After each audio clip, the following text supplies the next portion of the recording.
It's time for 41 is the Mic, a weekly Chiefs podcast with Nick Jacobs of KSHB 41 and Matt Derrick of Chiefs Digest. 41 is the Mic starts now. Yes, everyone, it is a 15-1 edition of 41 is the Mic. I am Matt Derrick from Chiefs Digest, alongside Christmas Day football enthusiast Nick Jacobs from KSHB 41. Nick, Chiefs are 15-1. Hey, the Chiefs gave themselves the greatest Christmas gift possible. They gave themselves 3 weeks of rest before they have to play again. They gave themselves almost, for the guys that need it, they gave themselves 2 bye weeks back to back. That's going to go a long way for a lot of those guys. Yeah, it's good enough that, you got a mini bye week as it is before you face the Broncos in week 18, but there's going to be quite a few teams because the Chiefs are essentially right now either, 24 or 25 days away from their first playoff game, and there's going to be a handful of Chiefs players who don't play until then. I mean, I wouldn't expect that we won't see Travis Kelce, Chris Jones, Patrick Mahomes, probably also in that category, who won't play in Week 18. You'll have 7 inactives, but the Chiefs can have more guys than that not play. Mm-hmm. So I would expect there to be at least 10 or 12 starters who don't play against the Broncos in Week 18 and will have an extended period of time to rest. Yeah. No, there's no reason for Patrick Mahomes to see the field before the divisional round. No reason for Kelce to see it. I'll be interested to see what they do with Worthy and Hollywood Brown. I'll be interested on those fronts. But, yeah, Kareem Hunt, I personally wouldn't play. I'm curious to see how Pacheco's doing after that rib injury. But, yeah, there's a lot of guys, above everything else. Like, you saw how motivated one team was to get the first round bye because how much they realized how much that rest is going to help them. And here's the crazy stat, as one of our photogs, Al Miller, pointed out to me. Chiefs are just 2 games away from the Super Bowl. They're 2 wins away from going back to the Super Bowl. Mm-hmm. That may sound weird, but the fact you eliminated the Broncos game and you eliminated the wild card game as 2 games that you needed to try to get back to the Super Bowl, today is so big. And then the other thing, like you and I talked about, is on the Q&A and then also a little while ago, is the Steelers losing all 3 of those games in 10 days to the Eagles, to the Ravens, and then to the Chiefs has set it up to where the Ravens can go out there and win the AFC North. And if that's the case, there's a strong possibility the Ravens and Bills match up against each other now as the 2 and 3 seed in the divisional round. And then the Chiefs get whoever obviously is the lower seed, but more than likely whoever is potentially playing between whoever gets the Texans potentially in that 4 or 5 seed. So, but we'll see. The Bengals may change the whole thing up and, turn over the apple cart and, see what happens from there. But it's going to be, things going to go worse for the Steelers in the win column over 11-day span. Yeah, even 4 days. 4 days ago, Nick, the Steelers were 1 win away from clinching the North Division. All they had to do was beat the Ravens. Now, 4 days later, they've lost complete control of the division. They no longer control it. The Ravens have to lose, and the Steelers have to win next week in order for the Steelers to have any chance at the division. Ravens are in control, and that's the other sneaky part, is that if you're of how things going so well for the Chiefs, because right now the Ravens and the Bills are on the same side of the playoff bracket. If the Ravens win the North, Ravens and Bills are going to have to go through each other. The Chiefs are only going to have to face one of them. And whichever one survives, there's always a possibility that neither one of them, but only one of them can face the Chiefs, and it would be at Arrowhead in the AFC Championship game. That's as well as it could possibly be structured right now for the Chiefs. Yeah, Chiefs did themselves all the favors in the world with the greatest Christmas gift they could give themselves in 2024. Let Mahomes' ankle rest up. Let Jawan Taylor's knee rest up. Let Chris Jones' calf rest up. Let Travis Kelce's entire body rest up. Maybe DeAndre Hopkins, maybe he needs a couple weeks with that knee, that he had earlier this year, and just kind of the wear and tear of an entire NFL season. Kareem could use the rest. So we could just keep going on and on with guys who could use the rest. And collectively, the team has all given themselves guaranteed 1 week, and that's going to pay huge dividends. But for a lot of those older veterans that have been there, done that, to get 2 full weeks, and potentially, depending on when the Chiefs have their game, to get almost 3 weeks before you have to take on a full-on game day collision to recover from. Man, oh man, that's pretty fantastic for them this Christmas. Well, let's just dive into how they earned this honor, Nick, because last week, I say that 4 days ago, Andy Reid on Saturday said that win over the Texans was he thought his team's best overall win of the year. I think this one was better, Nick. I mean, this was, a strong opponent on the road, and this game really wasn't anywhere close midway through the third quarter. I mean, the Chiefs, I never really felt like they were in danger once they built the 13-0 lead. Even when the Steelers scored, I did not feel like that they were in the game, and the Steelers pretty much checked out in the third quarter. And by the end, I mean, there was definitely, I felt like some guys who may have not exactly quit on the team, but maybe came close to it because they did not want to be there anymore. They were ready to go home and celebrate Christmas. But the offense, let's start with that, because I thought this was the best that the offenses looked all season. Yeah, and I don't think it's a coincidence that when you stabilize the left tackle position and you get Hollywood Brown back and add him into the mix, it just changes the play calling so much. It changes what they can do. It forces defenses to give more respect to the speed on the field and allows Chiefs to really kind of use Worthy on some of those screen passes and some of those potential jet sweeps, kind of use him as a part of that running game versus having to give it to Kareem every time. And again, just having Hollywood Brown and Worthy out there together, just I don't know if I'll be able to accurately show how much respect it forced the Steelers to give the Chiefs and how they were doing their zone coverage. And even on that one big play that Kelce had later in the game, where he just sat down, he just ran a sit-down route because the Steelers were blitzing and turned it into a big gain. The crazy thing was on that play, the way the Chiefs had the routes timed and everything against those zones and how they manipulated them and created the spacing. I mean, it was stuff I saw back in 2018 when they played the Steelers.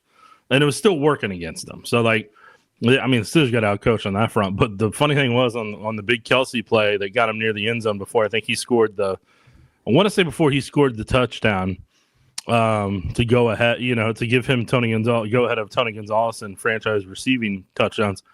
Kareem Hunt actually is coming open on a right down the seam, and he was pumped. And then when he saw Mahomes had already thrown it to Kelce because of the blitz at that point, he just kind of saw him, man.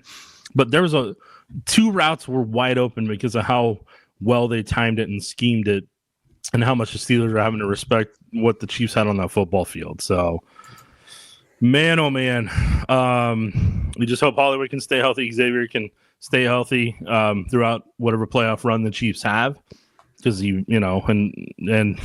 there's the possibilities are endless for this offense right now. Yeah, and this is, obviously been a good Steelers defense. Even though they got the 3-game losing streak, they have struggled in this stretch against, 3 really good teams, Eagles, Ravens, and Chiefs.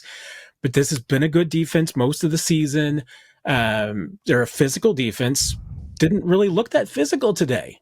And even guys like Watt, they did a pretty good job. And I thought that was even despite the fact that Jawan Taylor got called for a couple of really soft holding calls that, if anything, might have just been a really savvy couple of plays by a veteran defensive end who just knows that if he falls down that he can get the guy going up against him called for full holding. Yeah. Yeah, no, that one, I didn't understand that one where JJ's brother was trying to, or excuse me, TJ's brother JJ was trying to, and I'll tell you what, having JJ on that call was awful. I'm not saying that it was against him. Didn't help. It just, he's not giving analysis that didn't come across as unbiased. He was trying his best, but he was focused on his brother a lot more than than average fans kind of want to potentially see. Steelers fans might want to see it, but overall fan bases across the country watching this first game ever on Netflix, I just don't know if I don't know. Nate Burleson did a great job. J.J. Watt just kind of seemed to keep getting back to his brother and some of the plays against Jawan there. And like you said, Jawan was in the framework. And that one the other kicker is that, like, I don't know if the refs realized he has an ankle injury that he's playing through. So, like, he didn't exactly have stability in that ankle right now that he's playing through. And, like, there was times where Jawan didn't really have a hold. Like, you know, like the one where they claimed that he pulled him down and it erased one of Kelce's big gains, if I remember correctly, that was going to help the Chiefs score instead they ended up having a punt. That's what kept this game close for a while, is just things like that. And I'm not upset with the refs on it because, like, they're reacting to the moment and everything. So to them, it may look like, oh, but I'm like, that's in the framework. And, like, I mean, he's playing on a bum ankle. So I don't know what else you're expecting. He's playing on a bum ankle for the third time in 11 days. Like, I don't know what else you expect TJ Watt to do. Like, TJ Watt's given everything he's got, gritting through it just like Mahomes was with his ankle injury. And the refs are like, oh, well, he fell to the ground. He's dominant, so it must be a hold. I'm like, no, like, Juwan was in the framework on that one. But I'm just talking about that one because that wiped away a really big gain that was going to kind of really start to separate the Chiefs in that game. Yeah, and I saw a lot of former offensive linemen on social media that not real happy with that call either, because if offensive linemen are going to get called for those holding calls, there's not much that they can do around the league.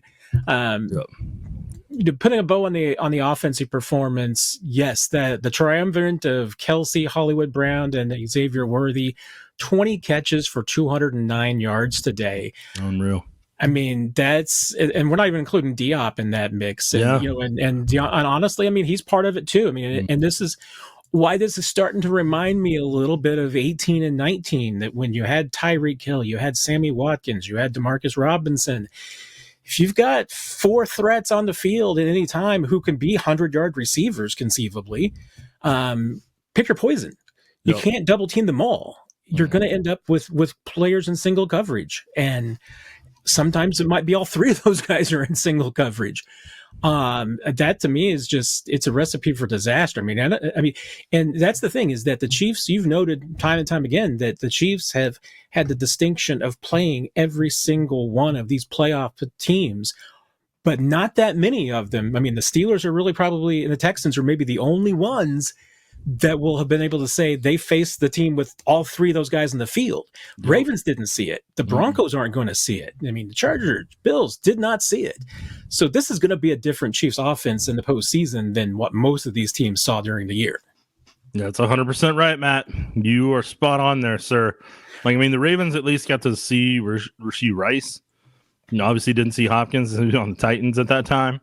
And obviously didn't see Hollywood Brown because he's on IR. But, yeah, I mean, like, the Bills didn't see the Chiefs offense they haven't seen this Chiefs offense the way that they're humming. So it'll be really, really interesting come playoff time. I'm not saying the Chiefs, we'll see what happens. Like, football happens. So you can't guarantee on anything, but where the Chiefs have put themselves in these past, think about this. Each one of those four performances of those AFC playoff teams, Steelers, Texans, and Ravens, and then Chiefs. Chiefs go 3-0 in that span. Chiefs have three strong performances in 11 days. When it's at the toughest point, when you got to really dig down deep, and the Chiefs were able to come up with all those pressures, the sacks, the turnovers that they have over 11 days and less than 2 weeks, and to be able to put that together defensively and then be able to do what they've done on offense. Boy, man, the Chiefs are really starting to get firing on all cylinders, like you and I talked about during the year. Once they got to this point, and if they could do it this way, like I'm telling you, man, I think they are barely scratching the surface of how potent they could be.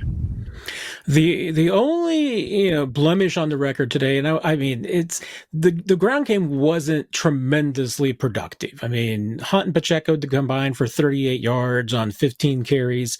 Hunt had the one touchdown. They were timely, though. I mean, Kareem picked up the 4th and 1, which, the Chiefs didn't convert last week. This week, they do convert a 4th and 1. Hunt, that was a great touchdown run, very patient, getting into the end zone, waiting for all his blocks to set up. Pacheco has the rib injury. We'll find out how severe that is. But once again, plenty of time to rest. So you're going to hope that Pacheco is going to be 100% before a potential playoff game. But that doesn't really bother me. The fact that Hunt and Pacheco were not as productive today, they were able obviously to get some contributions from Worthy in the passing game and the run game. Should we talk for at least a moment about the LOL Mahomes throw to Samaje Perine?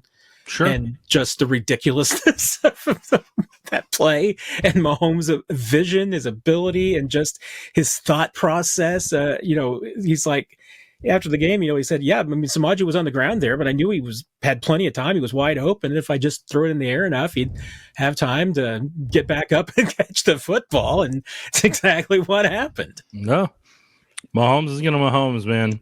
He sees that whenever he's got time, when he feels comfortable, he sees the football field better than I think a lot of. He didn't get as much credit as he should for how well he sees the football field at times. And there was one throw near the red zone where it looked like he was throwing it in the dirt in between DeAndre and Kelce, there whenever they were potentially going in to kind of really push things up score-wise. And he threw it in that area because one of the players got tripped and another got held. So he was throwing it to where the penalties were to see if the refs were going to throw flags and let that drive continue. And they didn't. But it was just funny. He deliberately threw it there to draw their attention to it.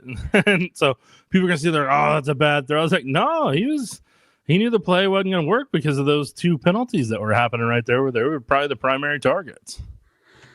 Yeah, I mean, we're not even talking about the ankle anymore. I mean, there's no doubt he's still a little gimpy from the ankle. I didn't really notice it today. He was pretty much perfect Patrick Mahomes, 320 yards on the day, had the one scramble for 12. I think he had another one for scramble for a first down that was wiped out by a penalty. But, I mean, this I feel like is the best Mahomes that we've seen all season. And that's, saying a lot considering that he's played really good football in the second half of the season. Yeah. If you give him time and you let him be comfortable in the pocket, he will make a team pay. And even through that deep ball to Watson, and Watson, Nate Burleson broke it down perfectly. Watson did everything you asked, where you climb back on top of the red line, give Mahomes all that he needs to be able to make a throw, adjust accordingly to it, which he really didn't have to adjust that much to it. But he stayed on where that red line was and let Mahomes put it where he needed to. And the whole reason that thing was as open as it was because the safety was having to keep tabs on Xavier coming across on a deep crossing route there. And the safety's like, all right, I got to wait. Oh, he threw it and it's going over there. Let's see if I can chase it. And so, yeah, I would have loved for that to have been Hollywood Brown catching that pass. But I don't know if they can make it happen in the playoffs. That'll be pretty fantastic. And you bring up Xavier Worthy, and it rings something with me in that, we've been talking about, and especially because you're talking about the red line, and, we've been talking about Worthy having some problems with that and just making rookie mistakes this year at times. But then again, at the same time, he was being asked to probably do some things all season long in the absence of Hollywood Brown that he wasn't really preparing for. I mean, he was preparing to just play the Z this year and be that guy. And the Chiefs, they asked him to play other positions. They asked him to play the X, and they asked him to do some things because they didn't have anybody else to do it. I mean, until Juju got there, especially. I mean, but he still has played probably a lot out of position at times. And now I think you're seeing what happens if you put Xavier in his position that he prepared for during OTAs and during training camp. He is lethal in that spot. Agreed. And on top of it, it's just funny. I was thinking the other day how far he's come from that first rookie minicamp. From that first day, from a route perspective, and drops and here's where I gotta defend him. He was nervous that day. His first day jitters. He was dropping some passes. It was windy out as well. He wasn't used to that wind. It was, especially with the punts that he was trying to field. That wind was taking him some spots, or he was having to read off that. And unfortunately, that got a little bit too much publicity than it deserved for people not being willing to understand that it's the first day on the job. Remember your first day on the job, and pump the brakes before you start tweeting stuff out and stuff like that and trying to embarrass somebody. Like, and you look from that point to now, how far he's come, how much he's worked. And again, like you and I've talked about, that's a credit to DeAndre Hopkins. That's a credit to Hollywood Brown. That's a credit to Juju Smith-Schuster. Those three guys being around him is going to pay off for years down the road because of how much he's getting to learn from them. Couldn't agree more. Absolutely. Spot on as always, Nick. I try my best, Matt. Sometimes I fail. Never. Now, going on to the defensive side, I'm going to pose a question to you. If I had told you that the Chiefs were going to have 5 sacks and 2 turnovers without Chris Jones, what level of crazy would you have thought me for saying that? I would have asked how many, who's the starting quarterback at that point? Would you ask me how many fingers you're holding up? And no, I would have asked who's the starting quarterback at that point. And did George Pickens not play? Those would have been my 2 questions. So see, I'm not saying you're crazy. I would have known what circumstances it potentially would have taken going into this game for that to happen. There you go. But that's what happened, Nick. I mean, this defensive line come up with 5 sacks. They created turnovers, and all while Chris Jones was coaching on the sidelines. Mm-hmm. Yeah, and a big part of that was Mike Dana. Mike Dana had himself a day, man.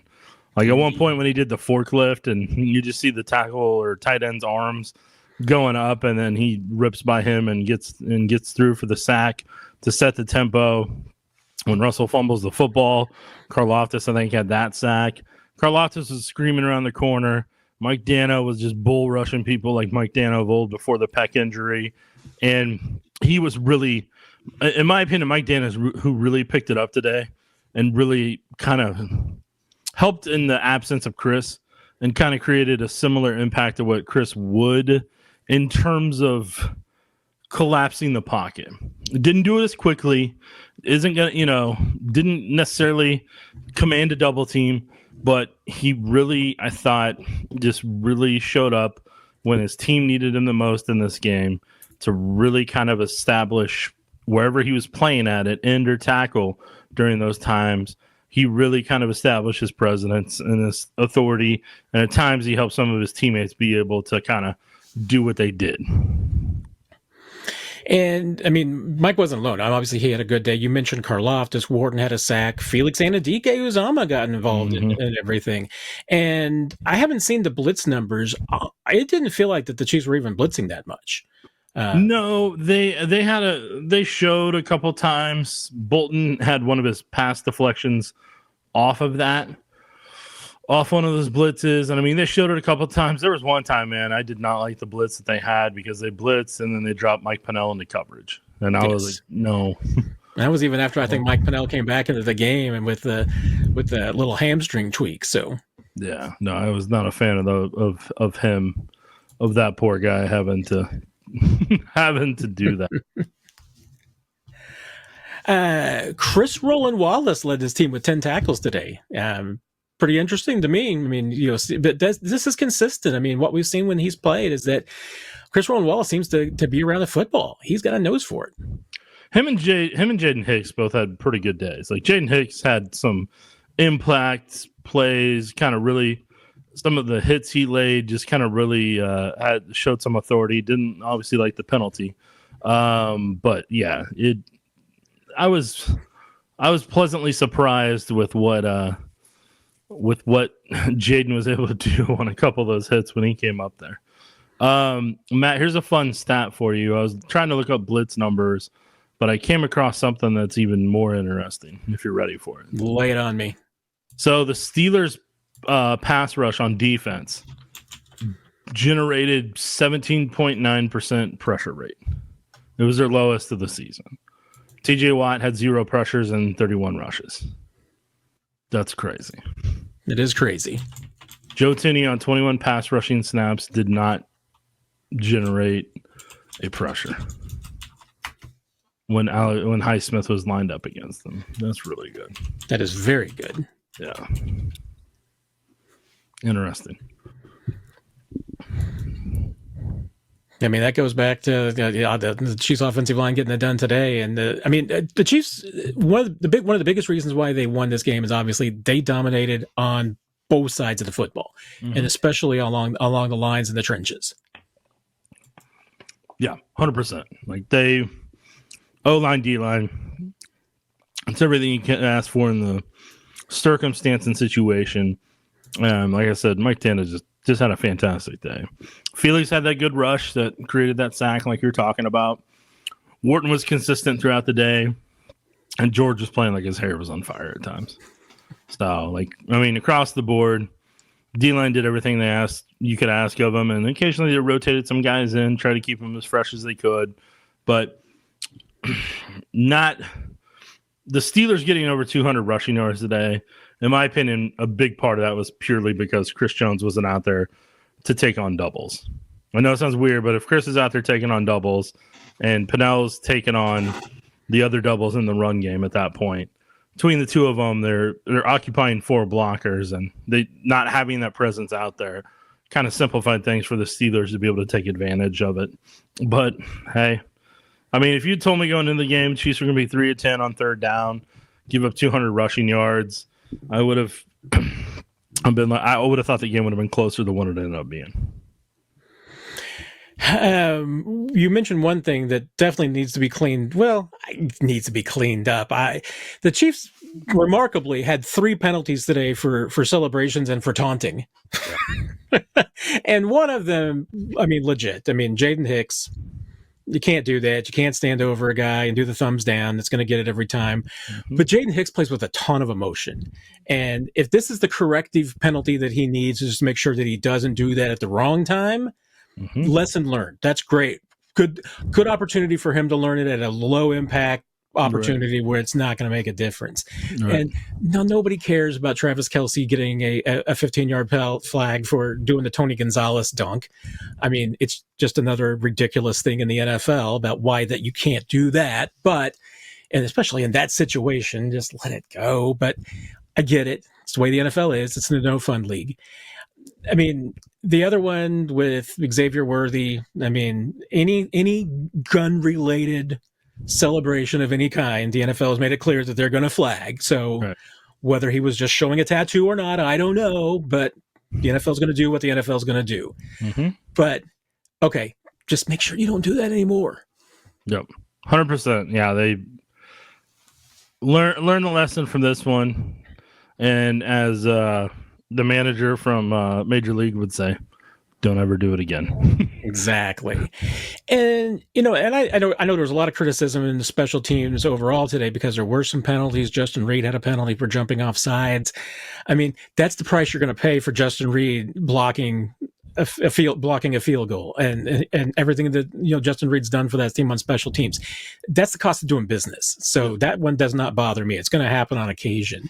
And I don't blame the fumble that Deion Bush managed to get. I don't blame Nico Remigio. That was a really good hit. It was a really hard hit. I think about probably 90% of the returners in the league would have fumbled that football there. Yeah, I wasn't thrilled with the 12 men on the field at that one point. That was the one that was a bad one. Me. And probably should have called the timeout there. Excuse me. And I'm curious too about if that was because I think that may have been when Mike Pennell was out of the game and Derek Nottie looked like he was the 12th man that was out there. And I don't know if it's just that he didn't know that he wasn't supposed to be there or he thought somebody else wasn't. I don't know, but yeah, that one can't happen. No, it can't happen. Thankfully, it didn't cost. None of these cost them today, but like you said, learn from them now so it doesn't happen in the playoffs. And then just like having to use 2 timeouts on that first offensive drive, and you don't want that. You don't want that in bigger state games than what you had to deal with today. This was also a legacy game for both Patrick Mahomes, but mostly for Travis Kelce. Obviously the broadcast made a big deal of the fact Mahomes gets his 245th touchdown pass of his career. That's the most through the first 8 years of a career for any NFL player, passing Peyton Manning with 244. Took Patrick 112 games, took Peyton 128. So Mahomes is still eclipsing all of the other quarterbacks in the league in touchdown passes. Kelce now has 1,000 catches in his career. He's the fastest tight end to 1,000. 77 touchdown catches in his career, the new franchise record, passing Tony Gonzalez. I'm still amazed at the fact. I mean, he now has 7 straight 90-plus catch seasons now. He's one behind Larry Fitzgerald all time in most seasons with 90 catches, but the 7 in a row are an NFL record. Nobody else has done it more than 6 times in a row. He's got 80 total touchdowns. Priest Holmes had 83 for the Chiefs, so he's not going to get that this year. If he comes back next year, he's getting that record. There was one thing about this team that stood out to me, Nick, and it's going to bring me into my next question for you. Maybe our final question, topic of the evening in the podcast, whenever we are recording this. But Chiefs 15-1. They're the 8th team in NFL history to reach 15 wins. I felt like it. I don't know. I just felt like it had to be more than that. But no, it's 8 teams. They did it in 16 games, so there's no asterisk for me for 17 games. Obviously, they could become the first team to go 16-1 in the 17-game era. The last team to win 15 games in a season was the Carolina Panthers in 2015. Mm-hmm. They lost the Super Bowl. Of the 7 before them, 2 won the Super Bowl, 85 Bears, 84 49ers. 2 lost the Super Bowl, the Carolina Panthers and the undefeated New England Patriots. 2 lost a championship game, 98 Vikings and the 2004 Steelers. And then 1 team was terrible, the 2011 Green Bay Packers. 2 of those teams got knocked out by the New York Giants. So you don't have to worry about that because you're not going to face the Giants this year. Nope. But 15-1, and this team's a bunch of frauds, Nick. Why do we continue to hear this? What is this continuing rationale that we're getting that the Chiefs are 15-1 by some stroke of luck, whereas all these other 15-1 teams were just really good teams? Yeah. So a lot of the national people don't do their homework. They don't watch all the NFL teams. They don't watch the coach's film. They just hear something or they see something routinely on social media, and boy, do they latch on to it. And then it turns into a wildfire that you're either attempting to put out as somebody on social media, or you just got to let it happen. And the Chiefs just essentially have to let their play on the field do the talking. And the Chiefs can go on; they can win the Super Bowl, win 3 consecutive Super Bowls in a row. And people are still going to say that they were lucky, that it came down, that this game is a difference, or that game is a difference, or I genuinely think the Chiefs could shut out all the opponents in the playoffs, and somebody will still find a way to make it about the refs or make it about how the NFL favors the Chiefs or something of that nature, because that's just the common theme that people want to use, and a big part of it is the fact that the Chiefs are on the national landscape so much now. Like they're a lot of the standalone games. They're a lot of the 325 games. They're on the Sunday night. They're on the Christmas Day. They're on Black Friday. You know, they're the opener on opening night. Like the Chiefs are seen by a lot of the country now on a regular basis in a lot of big times and a lot of big moments. So everybody gets to watch their game as if as Chiefs fans have been able to do for years on end, to where they get to see every play and everything. And the crazy thing is, even though a lot of them get to see every play, it still doesn't click with them what they're being able to watch and witness on this time. Fun facts time, Matt. The I'm Chiefs intrigued. 6-1 against the AFC playoff field. As you and I talked about earlier, they've played every single other team that they will potentially play in the playoffs. And even crazier thing, if the Bengals sneak their way into the playoffs or earn their way into the playoffs as the 7th seed, the Chiefs have already played them too. So, like, if they swap out one of the AFC West teams because they have a tough time and the Bengals take their spot, Chiefs still played everybody in the AFC playoff field. They played the Ravens, played the Bills. Unfortunately, they lost to the Bills, but they didn't have, like we mentioned earlier in the podcast, they didn't have what they have now on offense and what they're starting to build on defense. Then you know, I don't know. It just fascinates me that you can throw stats and you can throw facts at national people, and they're still going to say that the Chiefs are lucky. And what part of that problem is they are comparing the 2018 Chiefs offense to every other Chiefs offense that they have. They're comparing last year's Chiefs defense to what, and they're going to use that as a standard every year going forward. Well, the Chiefs defense isn't as good as they were in 2022. Chiefs offense, boy, Mahomes doesn't look as good as he did his first year starting or his second year starting. They're just not the same dynamic. Well, they don't have Tyreek Hill. They don't have him out there. They don't have a younger Travis Kelce out there. They have an older Travis Kelce. The Chiefs had to pivot and evolve to be able to continue winning. And the fact that they are 21-1 in a full calendar year, including the leap year day, since that loss to the Raiders, or if you even want to get even more technical, they are 21-2 if you include that Raiders loss. That is how many games they've lost in a full calendar year. Pretty much the rest of the NFL cannot say that. The rest of the NFL has at least probably 5 or more losses in that same span, in that same amount of time. That's crazy. That is the craziest stat in the world of consistency. At some point, it isn't luck anymore. At some point, it's just consistency. At some point, it's just situational awareness. At some point, it's just the experience of being in those big moments and not letting those moments rattle you. You want to bring up the Raiders game? Okay, let's bring up the Raiders game. Guess what happened in that game? There was a handful of times where the Chiefs did what they had to make the difference, to where they put the Raiders in a situation to where they were in a pressure cooker, had to make every play perfectly, had not clearly prepared for some of those moments, and then a center snaps it before they're ready. Why? Because they haven't been in a lot of those pressure cooker situations. But there was so many things that led up to it that the Chiefs were actually able to stop, to where the Raiders were forced to have to score at that point, to have to go through that moment. And the Chiefs have been in those moments on Super Bowl stages and come out on top and won.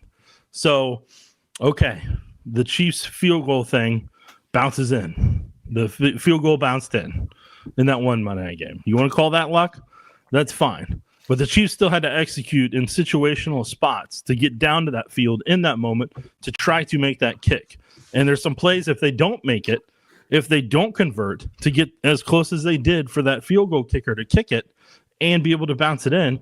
Oh, and here's the other crazy thing. Harrison Butker's hurt during that time. That's like the third kicker they've been through at that point. But nobody ever wants to mention that. It's just, once you're part of the Chiefs, you're a part of the almighty Chiefs brand. Doesn't matter what the situation is. Doesn't matter the circumstance. It's just almighty Chiefs brand. Sorry, Matt. I went on a rant. No, that's what we're all here for. We're here for the rants, Nick. You've thrown some numbers, so I'm going to throw some numbers too. Bring them, Matt. I took up the floor too long. Come on out here and dance. Let's dance on the floor. This isn't exactly apples to apples. It's a little apples to oranges, but it actually is also, either way, it's fruit that'll make you healthy. tilted against the Chiefs in a way, because it's a little, for what the Chiefs have done is harder, because 4 of the games that we're talking about in that stretch were playoff games, the postseason games that they won, including a Super Bowl. Yeah. But, just even looking at the regular season, there are only,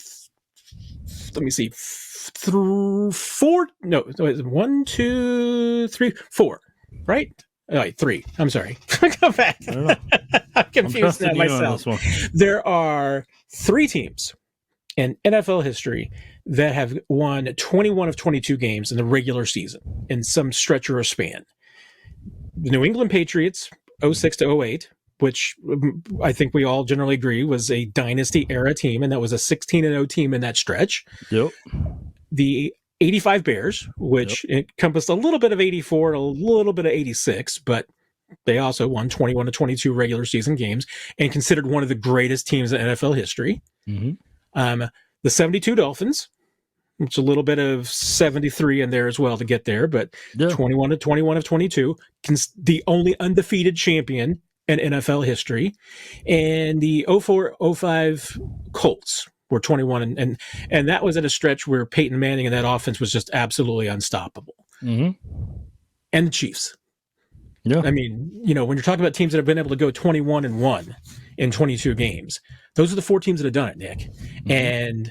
And 2 of those teams, I mean, Well, three of those teams. I mean, I think you absolutely would. Even the Patriots team that didn't win the Super Bowl, I think you're going to include as one of the greatest teams in NFL history. Mm-hmm. Three of those teams were the greatest teams in NFL history, and one of them was probably the greatest offense in NFL history. I mean, so the Chiefs are just lucky to be there because I don't think you don't win 21-22 with luck. I mean, you flip a coin, it's 50-50. Going 21-1 with flipping a coin would be luck. This is not that. This team just knows how to win. It's a skill that people don't realize. It's a skill. It's a mindset that people don't realize. And the fun fact is a lot of those new guys that are either rookies or joining the team, they're now starting to find. They're finding out. They're experiencing that. And then they're going to experience it again here in the playoffs at a whole new level. And then they'll be indoctrinated into the thing. And then they get to learn how to have to train in the offseason coming back off all that. So we just continue the process as much as you can, as long as you can. So, yeah, whenever I hear that, when I hear the refs or it's luck, you know what I hear? I'm lazy and I don't watch coaches' film. I'm lazy and I don't put in the proper prep work for the entire NFL to understand schemes and understand what's actually going on. So all they're really doing is they're tattling on themselves. So good for them. Well said, Nick. Well said. Congrats on being lazy, national media. Congrats on being the worst at exercising. Get them. All right. Well, it has been a jolly holly day for us, Nick. Wrapping up Christmas Day. That's right. Hopefully, you are in the wake of the glory of your Christmas Day as well while you're listening to the podcast. You're listening to this. Nick and I are going to be doing a celebratory surprise Q&A on Friday sometime. Yep. So watch YouTube, watch for the bat signal to know for sure when we'll be doing the Q&A, but that's going to be coming up sometime on Friday. No Chiefs game this weekend, so this will be our only episode of 41 is the Mic this week, but we will be back after the Broncos break down the final game of the regular season, and that's going to be a lot of fun, Nick, because we're going to get to see a lot of young kids play that game. Certainly possible, Matt. Certainly probably some Carson Wentz too. It'll be a fun game to break down. So, with that said, everybody, I hope you had a great holiday. Have a great week ahead.